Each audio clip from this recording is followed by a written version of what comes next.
శ్రీమతి నమః. మా పిల్లలు చిన్నప్పుడు పాడుతా తీయగా వచ్చేది. అది వచ్చేటప్పుడు అందరం ఆవిడ కూర్చునేవాళ్ళం అనమాట. ఆ పాటలు వింటూ ఉండేవాళ్ళం. భలే ఉండేది ఆ ప్రోగ్రాం. కొన్ని పాటల పోటీలు కానీ, ఆటల పోటీలు కానీ చూస్తున్నప్పుడు మనకు కూడా అనిపిస్తుంది. దానికి మనకి సంగీత పరిజ్ఞానం అక్కర్లేదు, మనం కూడా డాన్స్ చేయవలసిన అవసరం లేదు. కానీ చూస్తుంటే అర్థమైపోతుంది. వీళ్ళు భలే చేశారు కదా, వీళ్ళు భలే పాడారు కదా, అగో ఈ అమ్మాయికి తప్పు పాడింది, ఈ అమ్మాయి బహుశా గెలవకపోవచ్చు. ఇలా మనం ఏదైతే అనుకుంటామో అదే అక్కడ జడ్జెస్ కూడా ఇస్తూ ఉంటారు. కానీ కొన్ని సార్లు ఏమనిపిస్తుంది అంటే, అక్కడ జడ్జెస్ ఏమైనా ఇచ్చిన జడ్జిమెంట్, అదేంటి ఇలా ఇచ్చారు, ఈ అమ్మాయి ఎంత బాగా పాడింది, ఈ అమ్మాయిని ఎందుకు ఎలిమినేట్ చేసేశారు, అదేంటి ఈ అమ్మాయి ఎంత బాగా డాన్స్ చేసింది, ఈ అమ్మాయిని ఎందుకు ఎలిమినేట్ చేసేశారు అని మనకు కూడా అనిపిస్తుంది కదా అవి చూసినప్పుడు. అంటే ఒకదాన్ని చూసినప్పుడు సంగీత పరిజ్ఞానం లేని వాళ్ళకే అలా అనిపిస్తే, సంగీత పరిజ్ఞానం ఉన్న వాళ్ళకి ఇంకెంతగా అనిపిస్తుంది చెప్పండి. 14 సంవత్సరాల పాటు తన కెరియర్ ని పణంగా పెట్టి చిన్నప్పటి నుంచి 5 సంవత్సరాల వయసు నుంచి సంగీతం నేర్చుకుందిట ప్రవస్తి. ఇప్పుడు సామాజిక మాధ్యమంలో వైరల్ అవుతోంది కదా. 5 ఏళ్ల వయసు నుంచి ఆ అమ్మాయి సంగీతం నేర్చుకుంది అంటే, అసలు 5 ఏళ్ల వయసులో సంగీతం నేర్చుకోవాలి అంటే చిన్న పిల్ల, ఆ అమ్మాయికి సంగీతం నేర్పించాలి అంటే వాళ్ళ అమ్మగారు ఎంత కష్టపడి ఉంటారు. ఎంత కష్టపడితే ఈ అమ్మాయికి ఇప్పుడు 19 సంవత్సరాలు, అంటే 14 సంవత్సరాలు జర్నీ చేసింది అమ్మాయి పాటలతో. పాటలే ప్రాణం అనుకుంది, పాటలే లోకం అనుకుంది. ఈ అమ్మాయి ఈ 14 సంవత్సరాల్లో చాలా షోస్ లో పాల్గొందిట. కొన్ని షోస్ లోనేమో ఆ అమ్మాయి ఎలిమినేట్ అయింది. ఆ ఎలిమినేట్ అయినప్పుడు కూడా అమ్మాయికి బాధ అనిపించలేదు. ఎందుకంటే అవునులే, నేను ఇంకొంచెం బాగా పాడుంటే బాగుండేది అని అనిపించిన సంఘటనలు కూడా ఈ అమ్మాయికి ఉన్నాయట. అలాగే కొన్ని వాటిల్లో పాడినప్పుడు, అరే నేను ఇది బాగా పాడాను కదా, పోలే ఇంకొంచెం బాగా చెయ్యొచ్చులే అని అనుకున్న సంఘటనలు కూడా ఆ అమ్మాయికి తెలుసు. అంటే ఇటు ప్లస్ ని చూసింది, ఇటు మైనస్ ని చూసింది అంతకుముందు ఆ అమ్మాయి పార్టిసిపేట్ చేసిన షోస్ లో. రీసెంట్ గా అమ్మాయి పాడుతా తీయగాలో ఆ అమ్మాయి పార్టిసిపేట్ చేసినప్పుడు కొన్ని చేదు అనుభవాలని ఆ అమ్మాయి ఎదుర్కొంది. ఆ చేదు అనుభవాలని ఆ అమ్మాయి ఇంకా తట్టుకోలేక బయటికి పెట్టింది. కొంతమంది పాజిటివ్ గా రెస్పాండ్ అయ్యారు, కొంతమంది నెగిటివ్ గా కూడా మాట్లాడారు. ఇన్ఫీరియారిటీ అమ్మాయికి ఉంది, అందుకే ఇలా చెప్తోంది అని. ఈ మధ్య బాగా ఫ్యాషన్ అయిపోయింది, ఇలా ట్రెండింగ్ లోకి వెళ్ళాలని కొంతమంది మాట్లాడుతూ ఉన్నారు. కానీ చాలా మంది ఆ అమ్మాయికి సపోర్ట్ చేశారు. ఆ అమ్మాయి బాధపడిన విషయం నాకైతే కలిచేసింది తెలుసా. ఆ అమ్మాయి ఒక మాట మాట్లాడింది, ఆ డ్రెస్సులు వేసుకునేటప్పుడు బాడీ షేమింగ్ చేసేవారు, నా బాడీకి ఏ బట్టలు వేసినా సరిపోవన్నట్టు మాట్లాడారు, అది నాకు చాలా బాధేసింది అంది. ఏ ఆడపిల్లైనా, అసలు ఆడపిల్ల ఏంటి, ఎవరినైనా సరే బాడీ షేమింగ్ చేస్తే అది ఎంత బాధ అనిపిస్తుంది, అసలు చేయకూడదు. అయినా సరే చేశారు అంటే ఆ పిల్ల ఎంత బాధపడితే, ఆ చిన్న మనసుకి ఎంత గాయమైతే ఆ అమ్మాయి అలా మాట్లాడి ఉంటుంటుంది.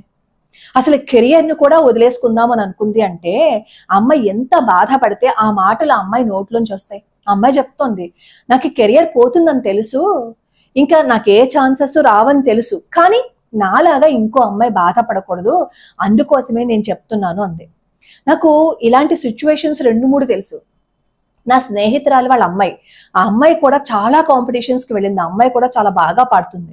నాకు ఆ అమ్మాయి చెప్పింది కూడా ఏంటంటే, మనకి బాగా తెలిసిన వాళ్ళు ఉంటే ఇంకొంచెం ముందుకు వెళ్తాం అంటే, కొన్ని చోట్ల కొన్ని రాజకీయాలు జరుగుతూ ఉంటాయని ఆ అమ్మాయి కూడా నాకు చెప్పింది.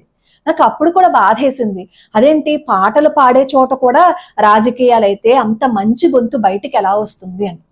ఇప్పుడు ఆ ప్రవస్తి వీడియో చూసినప్పుడు నాకు కూడా అనిపించింది, అసలు పాటలు పాడడానికి ఆ బాడీ షేమింగ్ కి సంబంధం ఏంటి, ఆ బాడీ గురించి ఎందుకు మాట్లాడాలి, భగవంతుడు ఇచ్చిన శరీరం, దాని గురించి మనం మాట్లాడుతున్నాము అంటే మన సంస్కారం ఎక్కడికి వెళ్ళిపోతుంది. ఆ అమ్మాయి కన్నీళ్లు పెట్టుకుంటూ ఒక్కొక్క చోట ఆ అమ్మాయి మాట్లాడుతున్నప్పుడు చాలా ఎమోషనల్ కూడా అయిపోయింది. ఇప్పుడు ఇందులో ఎవరిది తప్పు ఎవరిది రైటు అనేది జడ్జి చేయటం కోసం నేను మాట్లాడటం లేదు. జడ్జి చేయడానికి మనం ఎవరని చెప్పండి. అక్కడ ఎలాంటి పరిస్థితులను ఎదుర్కొంటూ ఈ అమ్మాయి మాట్లాడి ఉంటుంది, కెరియర్ ను కూడా వదిలేసుకుని ఈ అమ్మాయి బయటికి వచ్చి చెప్పింది అంటే నిజం లేకుండా అమ్మాయి మాట్లాడి ఉండదు కదా.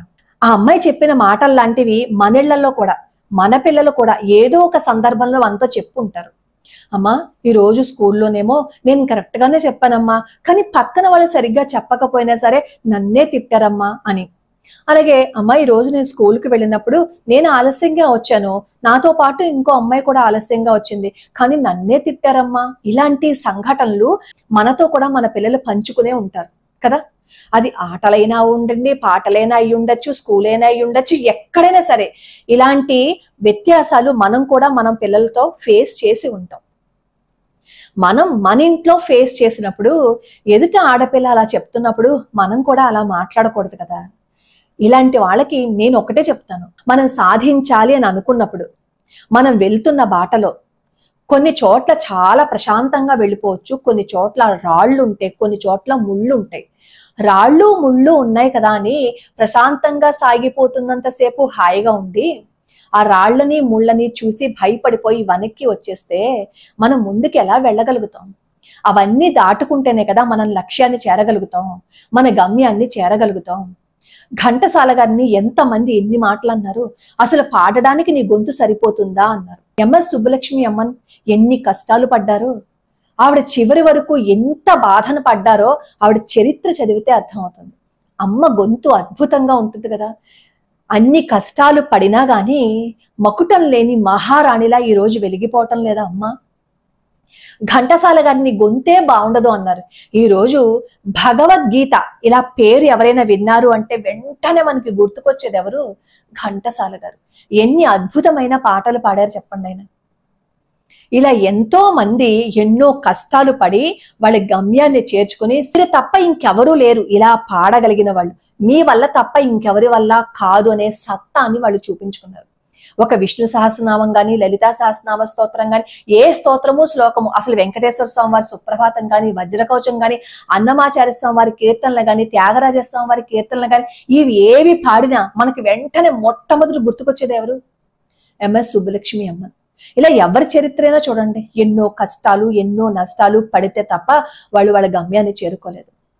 ఈ ప్రవస్థన అమ్మాయి ఏం చెప్తోంది అంటే, నేను కెరియర్ని ఇంతటితో ఆపేద్దాం అనుకుంటున్నాను, నాకు ఛాన్సెస్ ఎవరు, ఏవో నాకు ఇష్టం వచ్చినట్టు పాటలు పాడుకుంటాను, నాకు మ్యూజిక్ ఇష్టం కాబట్టి అని చెప్తుంది.